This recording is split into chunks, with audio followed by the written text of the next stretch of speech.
His Excellency Jair Messias Bolsonaro, President of the Federative Republic of Brazil, and to invite him to address the Assembly. Ok. Bom dia a todos. Senhor Presidente da Assembleia Geral, Abdullah Shahid, Senhor Secretário-Geral das Nações Unidas, Antônio Guterres, senhores chefes de Estado e de Governo e demais chefes de delegação. Senhoras e senhores, é uma honra abrir novamente a Assembleia Geral das Nações Unidas. Venho aqui mostrar o Brasil diferente daquilo publicado em jornais ou visto em televisões. O Brasil mudou e muito depois que assumimos o governo em janeiro de 2019. Estamos há 2 anos e 8 meses sem qualquer caso concreto de corrupção. O Brasil tem um presidente que acredita em Deus, respeita a Constituição, valoriza a família e deve lealdade ao seu povo. Isso é muito. É uma sólida base se levarmos em conta que estávamos à beira do socialismo. Nossas estatais davam prejuízos de bilhões de dólares no passado. Hoje são lucrativas. Nosso Banco de Desenvolvimento era usado para financiar obras em países comunistas, sem garantias. Quem honrava esses compromissos era o próprio povo brasileiro. Tudo isso mudou. Apresento agora um novo Brasil, com sua credibilidade já recuperada diante do mundo. O Brasil possui o maior programa de parceria de investimentos com a iniciativa privada de sua história. Programa que já é uma realidade e está em franca execução. Até aqui foram contratados 100 bilhões de dólares de novos investimentos e arrecadados 23 bilhões de dólares em outorgas. Na área de infraestrutura, leiloamos para a iniciativa privada 34 aeroportos e 29 terminais portuários. Já são mais de 6 bilhões de dólares em contratos privados para novas ferrovias. Introduzimos o sistema de autorizações ferroviárias, o que aproxima nosso modelo ao americano.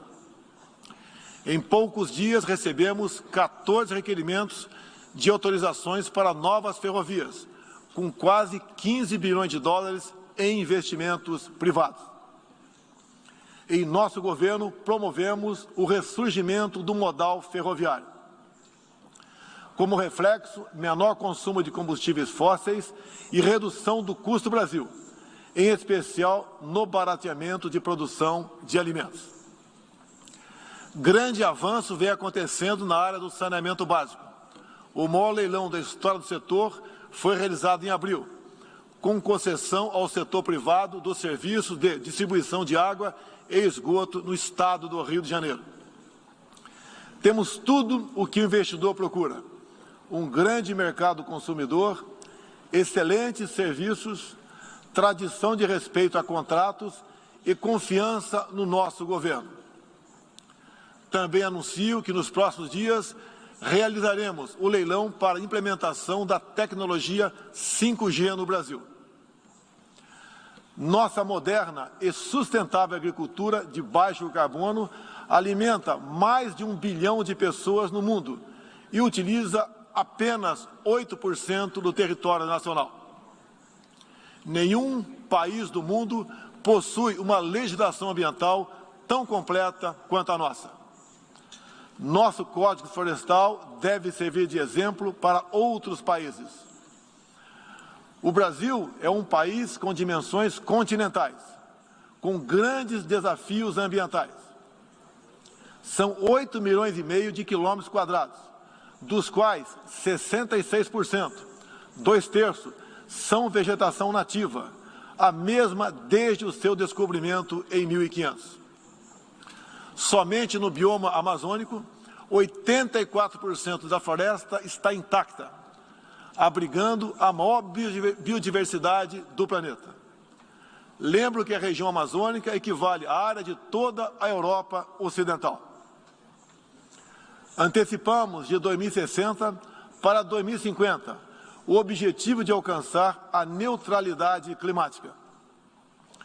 Os recursos humanos e financeiros destinados ao fortalecimento dos órgãos ambientais foram dobrados, com vistas a zerar o desmatamento ilegal. E os resultados desta importante ação já começaram a aparecer. Na Amazônia, tivemos uma redução de 32% do desmatamento no mês de agosto, quando comparado a agosto do ano anterior. Qual país do mundo tem uma política de preservação ambiental como a nossa? Os senhores estão convidados a visitar a nossa Amazônia. O Brasil já é um exemplo na geração de energia, com 83% advinda de fontes renováveis. Por ocasião da COP26, buscaremos consenso sobre as regras do mercado de crédito de carbono global. Esperamos que os países industrializados cumpram efetivamente seus compromissos com o financiamento de clima em volumes relevantes. O futuro do emprego verde está no Brasil.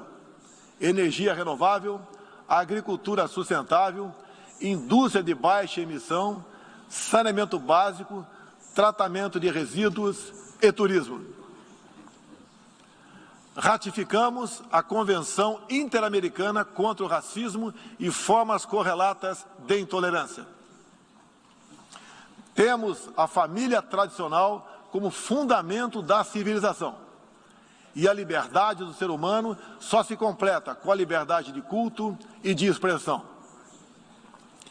14% do território nacional, ou seja, mais de 110 milhões de hectares, uma área equivalente à Alemanha e França juntas, é destinada às reservas indígenas. Nessas regiões, 600 mil indígenas vivem em liberdade e cada vez mais desejam utilizar suas terras para a agricultura e outras atividades. O Brasil sempre participou em missões de paz da ONU, de Suez até o Congo, passando pelo Haiti e Líbano. Nosso país sempre acolheu refugiados. Em nossa fronteira com a vizinha Venezuela, a operação acolhida do governo federal já recebeu 400 mil venezuelanos deslocados devido à crise político-econômica gerada pela ditadura bolivariana. O futuro do Afeganistão também nos causa profunda apreensão. Concederemos visto humanitário para cristãos, mulheres, crianças e juízes afegãos. Nesses 20 anos dos atentados contra os Estados Unidos da América, em 11 de setembro de 2001, reitero nosso repúdio ao terrorismo em todas as suas formas. Em 2022, voltaremos a ocupar uma cadeira no Conselho de Segurança da ONU. Agradeço aos 181 países, em um universo de 190, que confiaram no Brasil.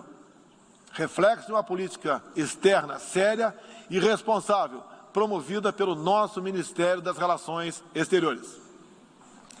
Apoiamos uma reforma do Conselho de Segurança da ONU, onde buscamos um assento permanente. A pandemia pegou a todos de surpresa em 2020. Lamentamos todas as mortes ocorridas no Brasil e no mundo. Sempre defendi combater o vírus e o desemprego de forma simultânea e com a mesma responsabilidade. As medidas de isolamento e lockdown deixaram um legado de inflação, em especial nos gêneros alimentícios no mundo todo. No Brasil, para atender aqueles mais humildes, obrigados a ficar em casa por decisão de governadores e prefeitos e que perderam sua renda, concedemos um auxílio emergencial de $800 para 68 milhões de pessoas em 2020. Lembro que terminamos 2020, ano da pandemia, com mais empregos formais do que em dezembro de 2019, graças às ações do nosso governo com programas de manutenção de emprego e renda que nos custaram cerca de 40 bilhões de dólares. Somente nos primeiros 7 meses deste ano, criamos aproximadamente 1.800.000 novos empregos. Lembro ainda que o crescimento para 2021 está estimado em 5%. Até o momento, o governo federal distribuiu mais de 260 milhões de doses de vacinas e mais de 140 milhões de brasileiros já receberam, pelo menos, a primeira dose, o que representa quase 90% adulta. 80% da população indígena também já foi totalmente vacinada. Até novembro, todos que escolheram ser vacinados no Brasil serão atendidos. Apoiamos a vacinação. Contudo, o nosso governo tem se posicionado contrário ao passaporte sanitário ou a qualquer obrigação relacionada à vacina. Desde o início da pandemia, apoiamos a autonomia do médico na busca do tratamento precoce, seguindo recomendação do nosso Conselho Federal de Medicina. Eu mesmo fui um desses que fez tratamento inicial. Respeitamos a relação médico-paciente na decisão da medicação a ser utilizada e no seu uso off-label. Não entendemos porque muitos países, juntamente com grande parte da mídia, se colocaram contra o tratamento inicial. A história e a ciência saberão responsabilizar a todos. No último 7 de setembro, data da nossa independência, milhões de brasileiros, de forma pacífica e patriótica, foram às ruas, na maior manifestação de nossa história. Mostrar que não abre mão da democracia, das liberdades individuais e de apoio ao nosso governo. Como demonstrado, o Brasil vive novos tempos. Na economia, temos um dos melhores desempenhos entre os emergentes. Meu governo recuperou a credibilidade externa e hoje se apresenta como um dos melhores destinos para investimentos. É aqui, nesta Assembleia Geral, que vislumbramos um mundo de mais liberdade, democracia, prosperidade e paz. Que Deus abençoe a todos.